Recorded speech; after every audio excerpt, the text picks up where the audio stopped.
مرحبا، أنا عبير غزالي. لولي عزموني لعندهم اليوم حتى أحكي لكم عن الثقة بالنفس، كيف تقدروا تنموها وكيف تقدروا تعززوها. الثقة بالنفس كتير مهمة بحياتكم الشخصية ومهمة بحياتكم المهنية، وهي بتحدد مستوى النجاح بكل المراحل الحياة. في أشخاص بتخلق معهم الثقة بالنفس من عمر كتير صغير وبيقدروا ينموها لحالهم، بس معظمنا كتير بنلاقي صراع لنقدر ننميها ولنقدر نبلش نفرجي إنه عنا ثقة بحالنا. نحن بهاي الحلقة والحلقات القادمة حنعلمكم كيف تنموها وكيف تعززوا ثقتكم بحالكم، بس لليوم بدي أعطيكم كم نصيحة لتوحوا بالثقة بالنفس لتكونوا وصلتوا لهالمرحلة. أسرع طريقة لتعرفوا كيف تستعملوا البادي لانجوج أو لغة الجسد تبعكم لتوحوا بالثقة بالنفس هي إنه تفكروا بشخص من مجتمعكم، شخص بتعرفوه وبتعرفوا إنه ثقته بنفسه كتير عالية.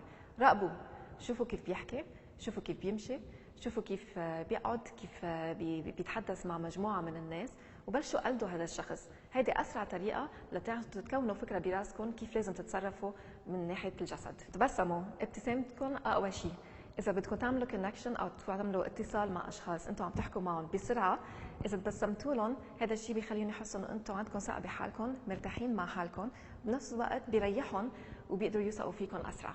حافظوا على التواصل بالعينين لما تكونوا عم تحكوا مع شخص قدامكم او حتى مع جروب، لانه اذا كنتوا عم تحكوا مع شخص وعم تطلعوا بعينه دغري هذا بيفرجي انه عندكم ثقه بالنفس عاليه، وبيفرجي انه انتم عندكم ثقه بالرساله اللي عم تحاولوا توصلوا لهم اياها. انتبهوا لحركه جسمكم، حركه الجسم السريعه او المش متناسقه، او اذا كنتوا عم بتحكوا او عم بتلعبوا بالخاتم باصبعكم او عم تلعبوا بشعركم كثير انتم عم تحكوا مع الاشخاص، هذا اول شيء بيعمل ديستراكشن، بخليهم ما ينتبهوا للحديث اللي عم تقولوه، وكمان بفرجيهم انه انتم مش مرتاحين وانتم في عصبيه بالطريقه اللي عم تحكوا معهم فيها.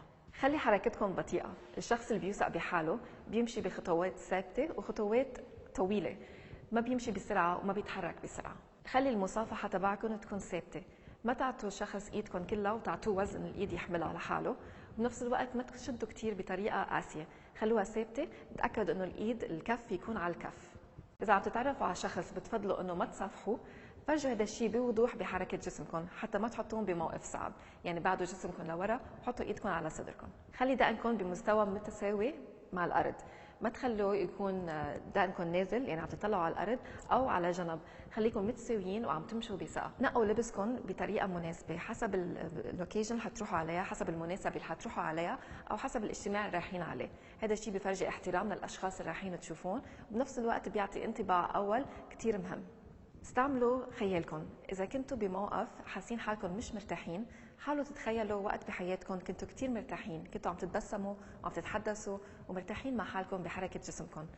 تذكروا حالكم بهذا الوضع وجيبوا هذه الحالة النفسية لوضعكم الحالي. تذكروا انكم تتنفسوا، إذا كنتوا بموقف حاسين حالكم انه كتير معصبين قبل ما تفوتوا على اجتماع أو أي لقاء، تنفسوا، عدوا للأربعة، انتوا عم تاخدوا النفس عميق، بعدين عدوا للأربعة على الزفير، هذا الشيء بيرخي لكم أعصابكم تلقائيا. اليوم علمناكم كيف توحوا بالثقة بالنفس.